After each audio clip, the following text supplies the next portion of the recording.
may panawagan tayo na sana ang ating kataas-taasang hukom ay magsalita na regarding the legality or illegality of the arrest and continued detention of former President Duterte sa ICC, and at the same time sa apela ni Senator Bato to know whether or not mai-implement itong arrest order against him because yan yung nabalitaan niya.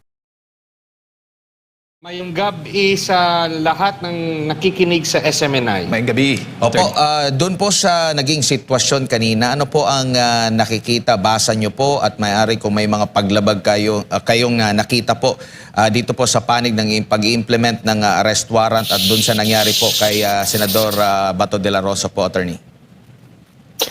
Well, the official pronouncement ng PBBM administration even before, sinasabi nila na walang jurisdiction ang ICC, no, sa atin, no? Kasi tapos na nga eh. But again, in the past, they implemented an arrest order of the ICC against former President Duterte, at ngayon na naman, no, after a denial na sinasabi nilang it does not exist, although there is such thing as a secret arrest order, lumabas nga itong arrest order when Senator Bato de la Rosa wanted and actually attended the session for today. So, nakita natin, lahat tayo nakita natin yung video kung saan nagrereklamo si Senator De La Rosa na hinaharangan raw siya ng NBI para pumasok sa session hall. So, this is definitely an affront to the independence of the Senate kasi nasa Senate grounds na tayo. Dapat, if there is a planned arrest intended by the NBI, they should have coordinated with the Senate leadership kasi nasa loob na tayo ng Senado.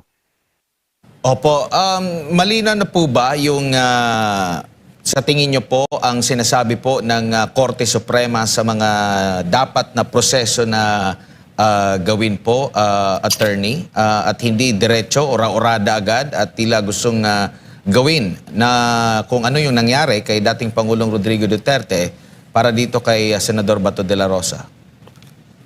Hindi naging klaro ang Korte Suprema on this particular case. There was a general, let's say, advice from the Supreme Court on the process, but it did not tackle the challenge in the Supreme Court filed by former President Duterte together with Senator Bato, which cases were handled by Attorney Israelito Torion. So yun nga, may panawagan tayo na sana ang ating kataas-taasang hukom ay magsalita na regarding the legality or illegality of the arrest and continued detention of former President Duterte sa ICC, and at the same time sa apela ni Senator Bato to know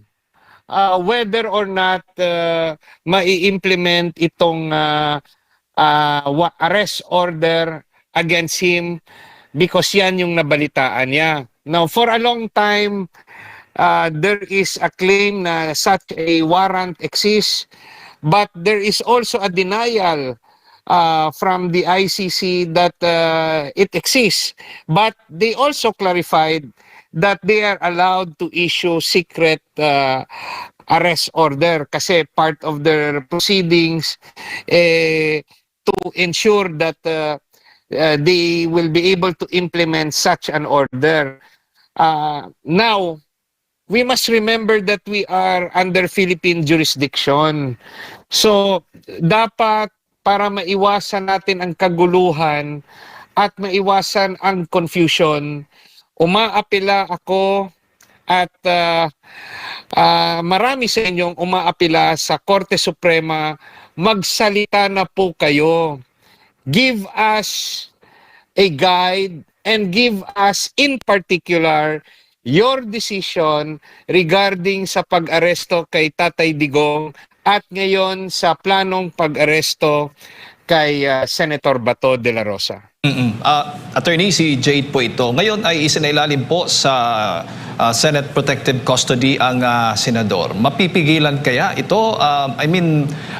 Makakaya bang gibain yan at makayang hulihin si Senador Bato de la Rosa kung sakali mang ilabas na itong arrest warrant na ito? Kung meron naman ito, attorney?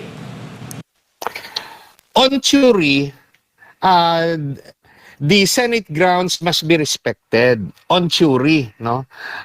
But what can stop the military or the police from entering the Senate grounds and overwhelmingly, let's say, implementing a mission dictated upon them by their superior to arrest Senator De La Rosa based on an ICC warrant. Nasasabihin ng Philippine government, they are waiving its right, no, to course through the regular process, the situation of Senator De La Rosa, and they will voluntarily surrender the person of Senator De La Rosa to the ICC. So, sino makakapigil kung yung mga ordinaryong kapulisan at militar ay under orders ng kanilang superior? Kahit pigilan pa yan ng security officers ng Senate, they will be overwhelmed with force. Now, ano lang yung kinakatakutan nila? Kasi pag sa tingin ng lahat ng opisyal ay patas ang ombudsman, hindi yan gagalaw. Pero what if, to the minds of the public officials, the ombudsman believes or opines that the authorities have a right to arrest Senator Bato, or the ombudsman has in the past given an opinion that he believes that the ICC has jurisdiction over Senator Bato.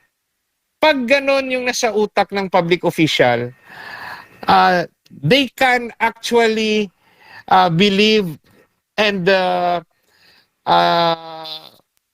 let's say accept the order given to them as a valid and legal order, knowing that the ombudsman, no, will side with their opinion. The only thing sa aking pag-analyze ng sitwasyon na makakapigil nito kung magsalita na ang Korte Suprema. Pero tama ba, attorney, na mismong si Antonio Trillanes yung nagpakita ng, kumbaga, yung umunay arrest warrant mula sa ICC, kaugnay nga dito sa pag-aresto nga kay Senator Bato de la Rosa?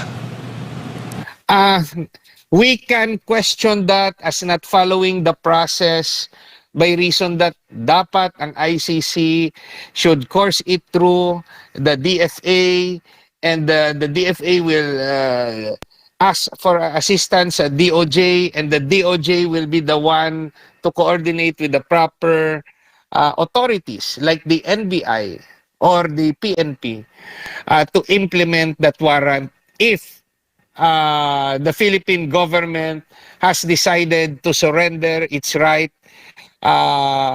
of jurisdiction over the person of Senator De La Rosa. There are different interpretations sa batas kung paano yan i-implement. Again, with those different interpretation, under normal circumstance, yung kinakatakutan ng mga authorities, pag sa tingin nila ang isang order ay illegal, ang kinakatakutan ng authorities ay ang ombudsman. E paano naman kung yung ombudsman mismo ang magsasabi na may jurisdiction ang ICC over the person of former President Duterte at Senator Bato de la Rosa and other suspects, let's say whom the ICC will issue a warrant. Pag ganong yung pag-iisip ng ating authorities that the ombudsman will side with them, ano pa yung makakapigil sa kanilang pag-implement ng utos ng kanilang superior? Again, to repeat, I appeal to the Supreme Court na sana mapigilan natin ang mga tinatawag nating aksidente na pwedeng mangyari dahil yung dalawang panig magkaiba ang interpretasyon. So, for us to have peace and for us to be properly guided, sana at ako bilang isang abogado nananawagan sa ating pinakamataas na korte, please interfere and decide on the pending issues regarding the legality or illegality of the ICC order, arrest order against Filipinos. Ano yung posibleng pananagutan ni Antonio Trillanes, attorney, kaugnay nga dito sa kasong ito? Lalo't na question din yan doon sa naging talumpati ni Senator Marcoleta sa plenaryo na kung bakit si Trillanes na ba yung baga sheriff ngayon ng ICC? Hindi natin alam kung yung hinahawakang kopya ni former Senator Trillanes ay original or photocopy. So, if the ICC officially released it to him, it was released to him for some authority.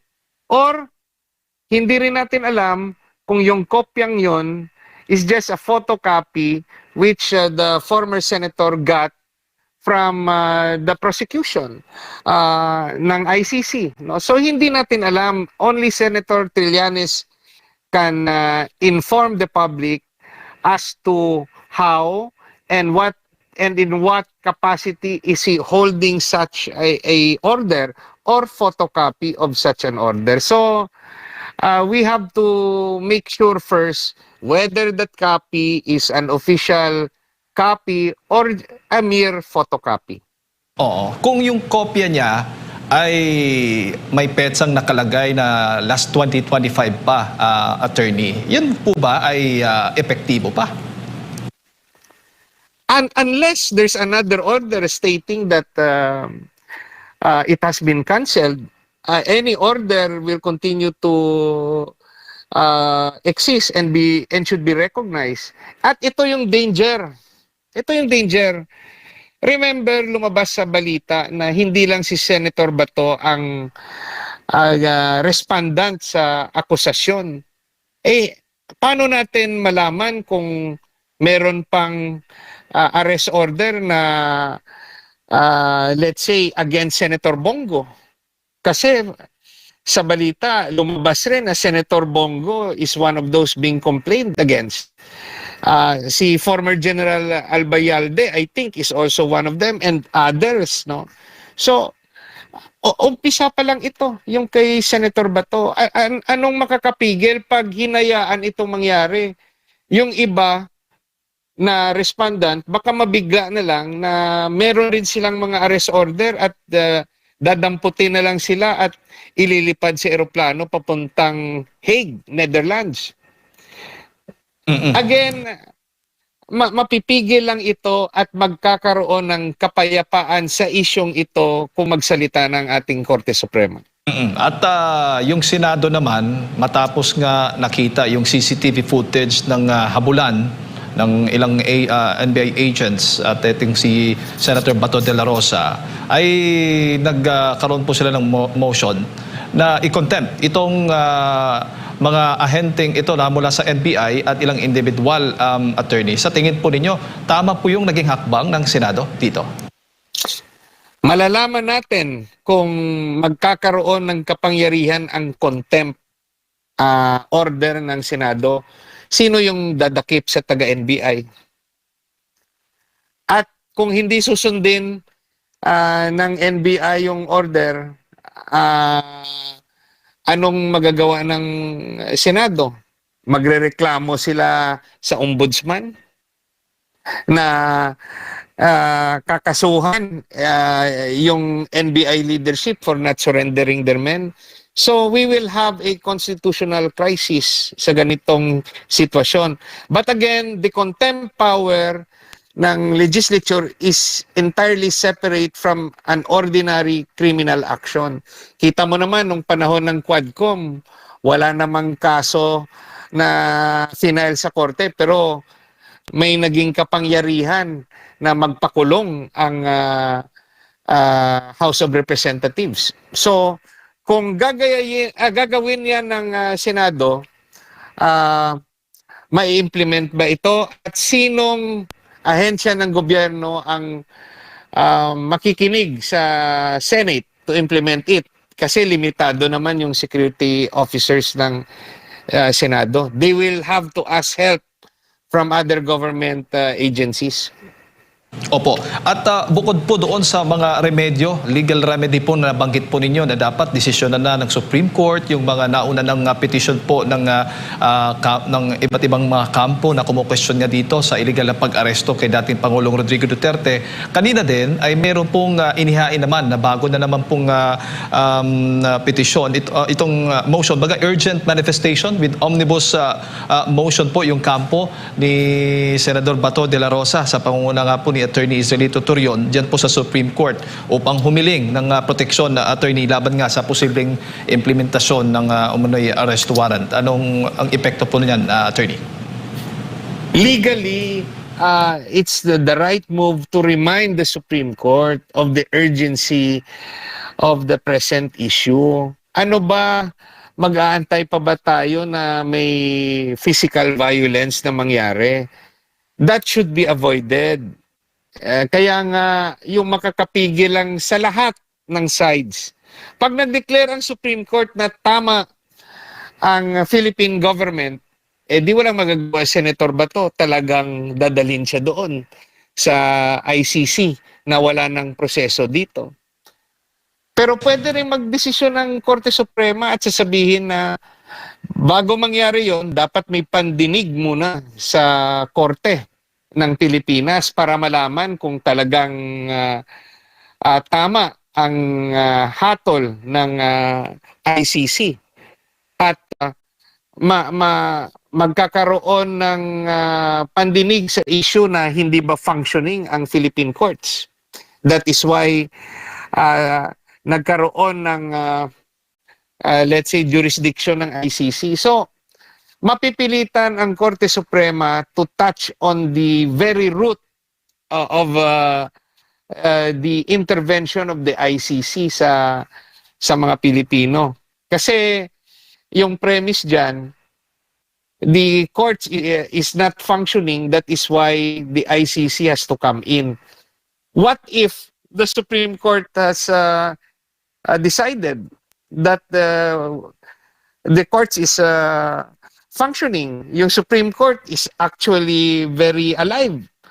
So lahat ng proceeding ng ICC hindi recognized ng Pilipinas pag nagkataon.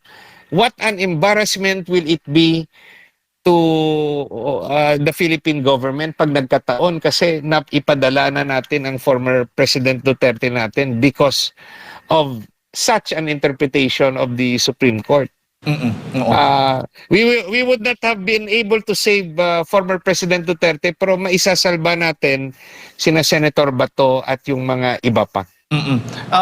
Nabanggit mo nga kanina, ang sinasabi nila kung ipapadala si Senator Bato de la Rosa sa The Hague or sa ICC, ang ibig sabihin ay hindi gumagana yung ating korte. Pero bakit hinahabol ng gobyerno si Zaldico, pinapauwi din si Attorney Harry Roque? Kung ganun po ang nagiging naratibo, anong dating po sa inyo ang ganun, Attorney?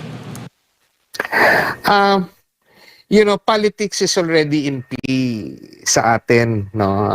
Tayo naman, we can analyze the situation. But yung tanong ko, talaga bang hinahabol si Zaldico? Because if Zaldico is already in the custody ng Philippine government, maraming testimonya na lalabas na madidiin ang malalaking tao. Kaya yung tanong ko, talaga bang hinahabol si Saldico? Yan yung reality na katanungan. So, ano na nangyari sa abogado ni Saldico? Bakit ang tahimik niya sa ngayon? 'Di ba dati ang daming interviews? O ba't biglang tumahimik? One good thing sa nangyari ngayong araw, sana maibalik si Senator Marcoleta as chairman of the Blue Ribbon Committee para magkaroon ng continuation ang pandinig sa corruption issue that is related to flood control. At yung itatarget ni Senator Marcoleta na imbestigahan ay mga contractors. Especially those with ghost projects or projects na substandard. Kasi it's not only corruption that will be investigated but also estafa. Pag dineclare nila na finish at sa totoo hindi finish, pwede silang makulong through estafa. Or sa pagsagot pa lang nila, pwede silang ikulong through contempt. Talagang marirestart ang investigasyon. Just imagine, sa dami ng contractors, bakit nakakonsentrate lang sa Diskaya?